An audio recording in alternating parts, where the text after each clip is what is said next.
Hi, welcome back to Math 112. We are going to wrap up this material with a discussion about representing the conic sections in polar coordinates. So this is going to be section 9.4, and it's going to be conics in polar coordinates. And here's the deal. If we put the focus of any polar coordinate of any conic section, put one of those focus points, because they all have focus points, at the origin. And then we draw a line. So for all of these, we're going to draw a directrix that is p units away from that origin. So if we want to draw a vertical directrix, it'll be at the line y equals p, or x equals p. If we want to draw a horizontal directrix, it'll be at the line y equals p. And p can be positive or negative. So it's either above or below that focus point. So a conic section then is the set of all points for which the distance from the focus is, so we're going to use a ratio. We're going to use a ratio of two distances. And I'm going to bring in the image your textbook uses because it is going to help me explain this. Okay, so this is actually the definition from your text. It's on page 630. And so where we are is the conic section will be the set of all points for which the ratio of the distances from that point to the focus to the distance from that point to the directrix is equal to some positive constant E, and that E defines the conic section. So, in other words, this distance D1 divided by this distance D2 for any conic section will be equal to some constant E, all right? So you probably know by now it's not quite that simple because we're in polar coordinates. So there's a really nice derivation of all of this in your text, but here's the skinny, okay? We can define a conic section with a focus at the origin. So one of your focus points is always going to be at the origin with the equation R equals E, that eccentricity, times P. And remember what P is. P is going to be the distance between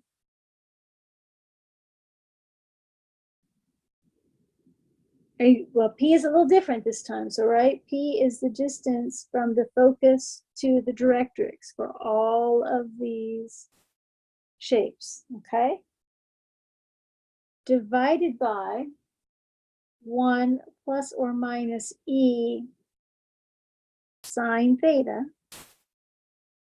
And this will be associated with a directrix at y equals either positive or negative P, depending on whether your P is positive or negative, right?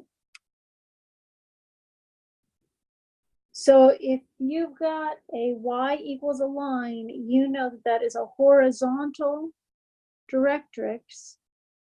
So you're looking at a vertical conic section, okay? But you can also have for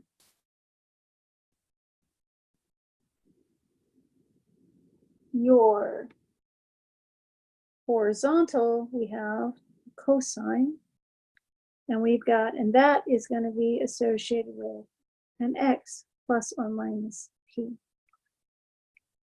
The way to remember this, when you think of sine, you think of the y coordinate of a circle, so your directrix is going to have a y equals. When you think of cosine, you think of the x coordinate of a circle, and so your directrix is going to have an x equals. Okay? Hope that helps. So how do we know whether we've got a parabola or a circle? Well, a circle is just r equals a constant, so we're going to ignore the circle. Well, we don't have to ignore the circle. How do we know what we have? Well, it all comes down to that eccentricity.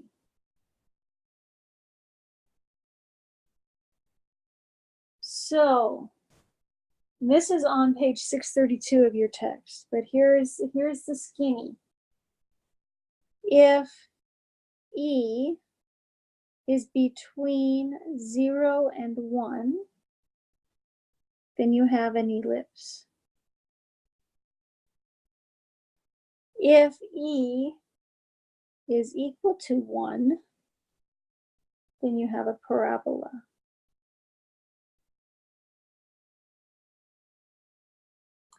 And if E is greater than 1, you have a hyperbola.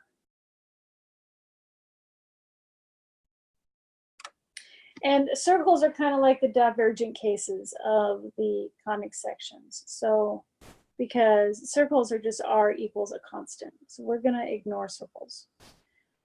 Well, actually, that's not true. Yeah, we are. We're going to ignore circles. Okay. So let's take a look at a couple of examples here. Suppose I've got the equation r equals 8 over 1 minus 2 sine theta. What do I have? Well, the key is in the eccentricity, which is this number right here.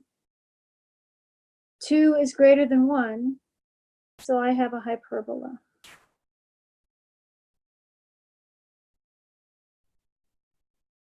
Okay?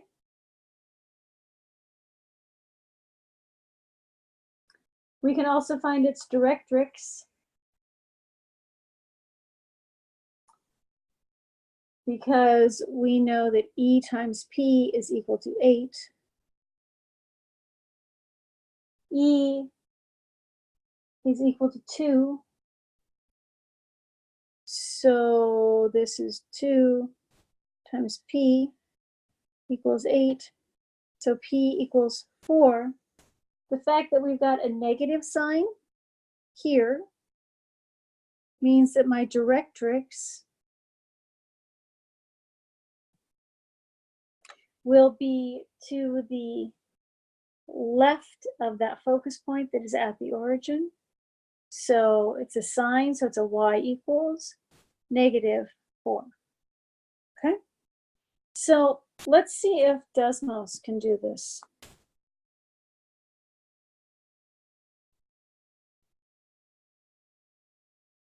Let's see if I have this saved. I do have. Okay. So right now we're just going to look at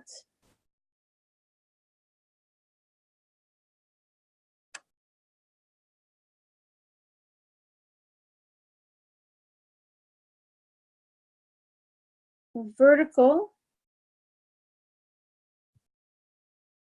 conic sections. I'm just making my directrix. I just put my directrix in. It wasn't here before. And I'm going to make it be a blue dotted line. And remember that we've always got a focus at the origin. Okay, so let's see what happens when I change my P. So when I move my directrix further away, my parabola, because right now I've got it set for a parabola, gets fatter, right? When I make my directrix be negative, my parabola opens the other direction, but I always have a focus right there at the origin. Okay, now let's set my P to be equal to 2, okay? And let's change my eccentricity. So I'm going to change this a little bit. My eccentricity is always going to be positive, and it doesn't need to be any bigger than 5. Okay. So what happens if I make my eccentricity less than 1? Well, I end up with an ellipse, right? And if I make P be further away, my ellipse gets bigger. Right? Okay. What happens now as I bring my eccentricity to equal 1? I get a parabola. I lose the closing of my ellipse. And now if I make my eccentricity be bigger than 1, okay, I get a hyperbola. So let me zoom. Okay, let's see.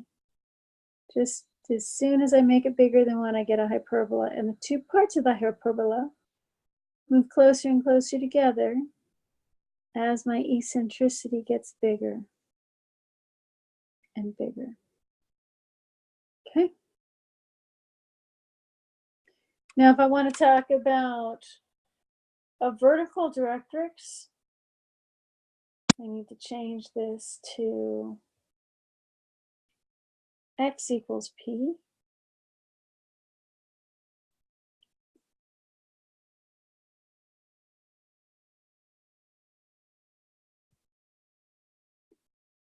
And the same thing happens again. So make my directrix be less than 1, and I end up with an ellipse. The bigger my eccentricity, the longer my ellipse. The bigger my p, the fatter my ellipse. Right?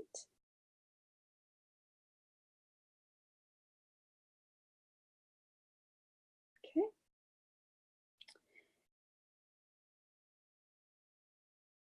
As I change my eccentricity, I again go through. So now I'm bigger than 1, so I've got a parabola.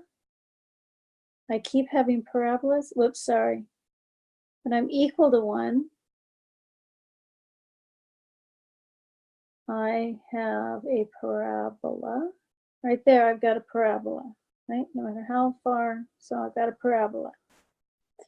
But if I'm even a little bit less than 1,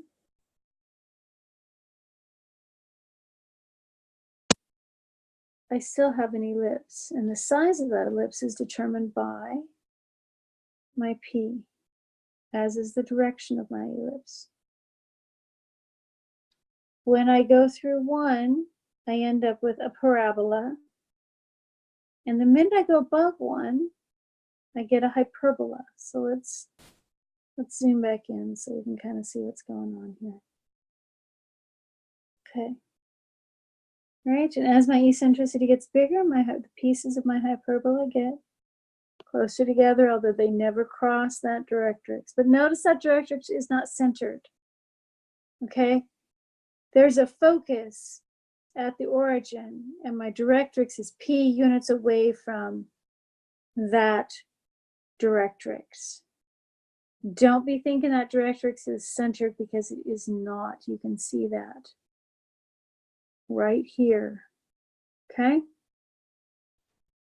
You can see it even, yeah. Here you can see it even better right there. All right. So that directrix is not centered between the two halves of the hyperbola. Okay. That is pretty much all we are going to say about conic sections in polar coordinates. It's useful because you've got one equation for all the conic sections, right? It's a little bit limited because you have to place one of your focus points at the origin, and it gets a little difficult to find the rest of the stuff about your conic section without going to Cartesian coordinates. But I will leave that to your use, and do go through that homework section. And that's the last of the new material for this term. Thank you for a wonderful term, and I will talk to you all again soon.